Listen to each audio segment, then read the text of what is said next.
자, 이재명이 오늘 부동산 불로소득 공화국을 타파한다. 이런 황당한 이야기를 했습니다. 분노한 민심 못 돌리면 실패라고 했습니다. 자, 이 사람의 특징, 이 사람 정말 연구해 볼 가치가 많은 사람입니다. 남은 자기를 향해서 손가락질하는데 자기는 마치 제3의 객체가 되어서 자기한테 비난하는 이야기를 세상을 향해서 보편적인 이야기처럼 자기는 관계없는처럼 객체화하는데 엄청나게 탁월한 재주를 가지고 있습니다. 대선에서 가장 중요한 쟁점은 부동산이다. 민주개혁 국회와 함께 여러 대안을 모색해야 된다. 대안을 정책으로 만드는 게 정치 실력이다. 경기도에서 증명했답니다. 이 사람 성남에서도 증명했다고 경기도지사 됐죠. 근데 이 사람이 성남에서 증명한 거는 뒤늦게 나왔습니다. 조폭하고 가까웠고 대장동, 백현동 그리고 위례에서 해먹은 거 그게 핵심이죠.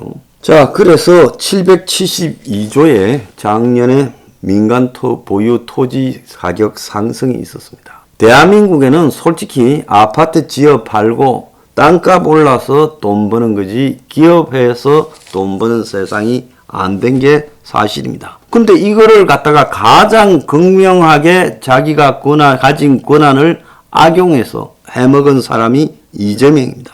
그런데 그는 이번 선거의 가장 중요한 쟁점은 누가 뭐래도 부동산이다. 실망하고 분노한 부동산 민심을 설득하지 못한다면 사기 민주정부 창출도 과감한 개혁도 요원한 일이라고 했습니다. 100번 양보해서 이재명이 지금 성남에서 벌어진 일을 부정하는데 우리가 인정해준다 하더라도 적어도 유동규 같은 사람을 앉혀놓고 처음에는 자기가 1100만 원의 아파트를 노동자에게 공급하겠다고 말을 했습니다.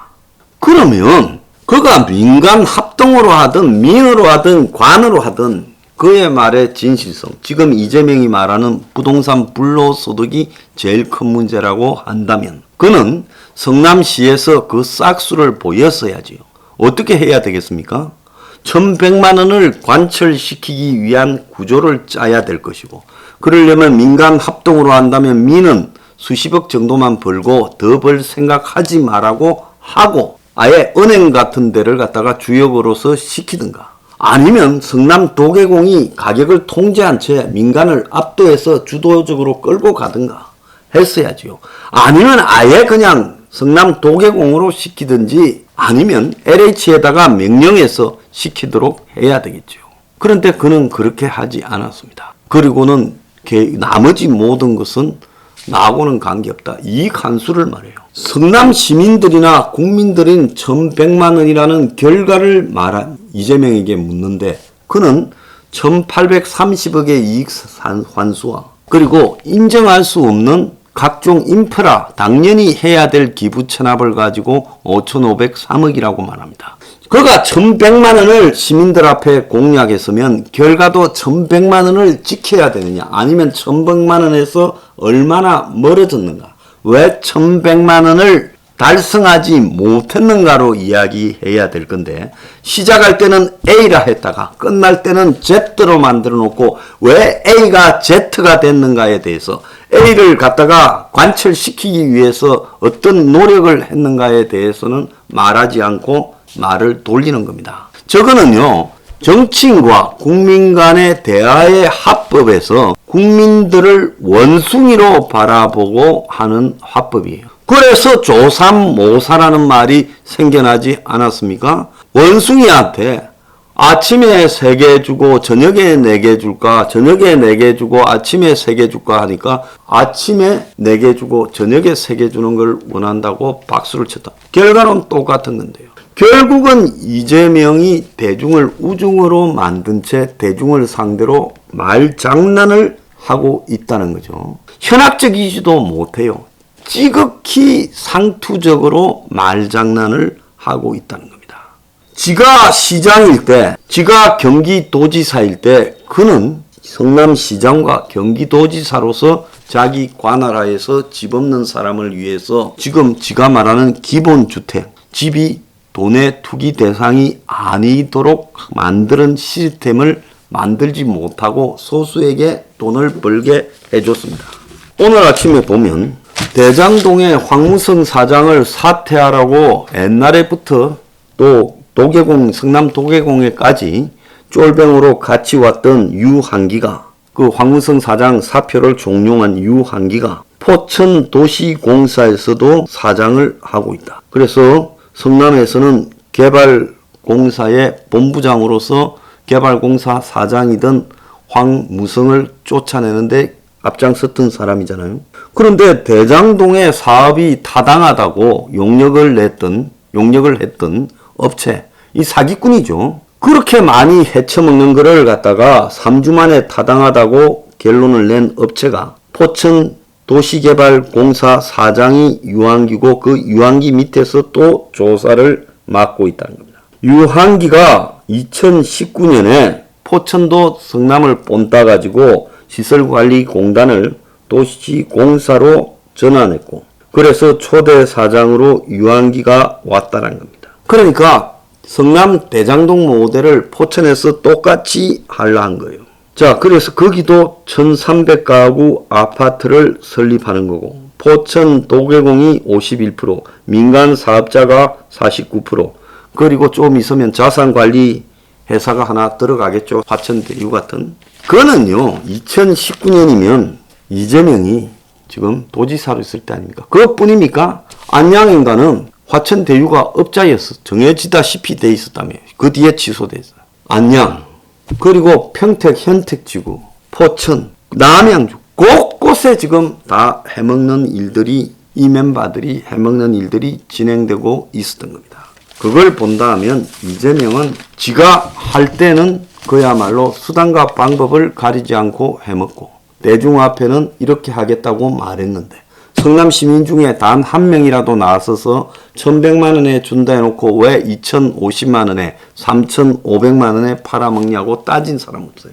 이게 현대 민주주의의 허점입니다. 이 부캐넌 교수의 경제학자, 노벨 경제학상 받았죠. 공공선택이론에 명백하게 나와 있죠. 개인이 경제행위를 할 때는 이기적으로, 정치행위를 할 때는 이타적으로 한다. 그렇게 경제학은 전통적으로 봐왔는데, 부캐넌은 개인이 경제적인 행위를 하든 정치적인 행위를 하든 전부 이기적으로 한다.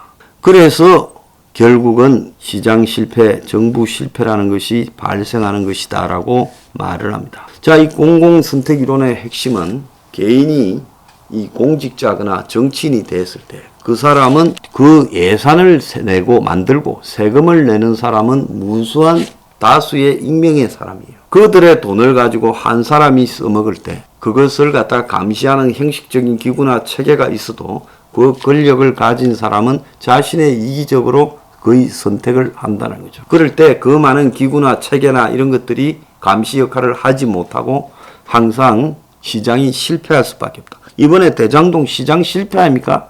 효율에서 봤을 때요. 자, 우리가 이재명의 이런 행동을 봤을 때 그는 양심, 도덕이 결여된 사람이죠. 그러지 않으면 저런 말을 못하지요. 저는 창피해서 저런 말을 못합니다. 아마 제 같으면 부끄럽다, 법의 처벌을 기다리겠다, 이렇게 됐을 거예요. 해먹었다 하더라도 들통이 났으면. 그런데 저 사람은 그런 이야기를 하는 겁니다. 아주 그냥 눈도 깜짝 안 하고 하고 있어요. 조폭하고의 관계에 대해서도 이야기하는 것 같아서 자기 수행 비서가 과거에 폭력 전과가 있은 줄 몰랐다고 말합니다. 그 사람을 어떻게 쓰게 됐겠어요? 그냥 어느 날 공채했겠습니까? 5급인데요. 웃기는 소리를 하고 자빠져. 그 주변에 수많은 의혹의 인물들이 다 어떤 삶을 살아왔던 이재명에게 충성을 보이고 기여만 하면 다 갖다 썼죠. 자, 그가 지금 대통령이 되었을 때 아마 제일 긴장하고 있는 사람은 삼성을 비롯한 대한민국 재벌들일 거라고 봅니다. 그가 대통령이 되어서 전무후무한 권한을 가지게 됐을 때, 그는 고작 성남시장으로 있을 때도 중앙정부 경기도도 무시하고 성남시에서 자기가 왕이었습니다. 자, 그의 뒤에는 조폭들이 우글우글 했어요. 시장 선거를 하러 다닐 때, 인사하러 다닐 때도 어깨들 데리고 다녔다는 진술을 저한테 여러 군데서 했습니다. 그러면서 성남시에서 강 크게 저렇게 해먹었어요. 보통 지자체 단체장들, 기초지자체 단체장들이 저런 식으로 못 해먹지요. 간이 작아서. 그는 한 번 하면 그것은 어쩌다고, 두 번 하면 실수고, 세 번 하면 그것은 완전히 확신적으로 해먹는 사람이죠. 그는 위례 백현동 대장에서 3번을 했습니다. 자, 이게 우연이고 실수고 그렇겠어요? 자, 그래서 그는 아마 대통령이 되면 한국의 재벌을, 지부를 교체할 거다라고 많은 재벌들이 생각을 하고 있습니다. 아마 삼성의 이재용이도 쫓아내고 삼성을 유지는 시키되 재벌 회사의 오너를 교체하겠죠. 지금 뭐 한국의 재벌의 이 지분 구조로 보면 그런 건 식은 죽 먹기겠죠. 삼성을 지배할지도 모릅니다. 또 어떻게 보면요. 그가 북한하고의 관계에서 노무현은 미국을 비판하고 반미를 하다가 한국에서 아직도 미국 꽁무니를 쫓아다니는 한국 사람들이 있다 이러면서 비판했다가 미국에 가서는 뭐라 했습니까? 근데 미국이 아니었으면 나는 북한 수용소에 있었을 수 있다. 이런 식으로 말을 했죠. 문은 미국을 살짝 비꼬다가 또 결정적일 때 되면 트럼프나 바이든한테 비벼서 미국을 꼬드기는 방법으로 했습니다. 이재명은 그러지 않고 제가 봤을 때는 본격적으로 반미를 선동할 거라고 저는 보고 있습니다.